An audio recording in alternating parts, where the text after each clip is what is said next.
Bienvenidos a Novilo, bienvenidos a Javisame. Bueno, como tema de hoy les traigo carátulas o portadas o bordes personalizados en Microsoft Word 2016, 2013, 2010, etc.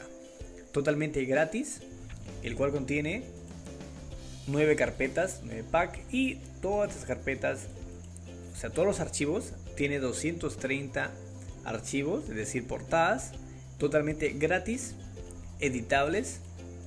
Por ejemplo, voy a hacer en este caso un ejemplo. Puedo modificar, borrar lo que desee. ¿Vieron? Totalmente editable. Puedes modificar, etcétera, etcétera. El enlace de descarga está en el servidor Mega, el cual pesa 399.9 megabytes. Lo tendrán de forma gratuita en la descripción del video. Bueno, hasta aquí este video. Les invito a suscribirse al canal, compartir en sus redes sociales y nada, chao chao.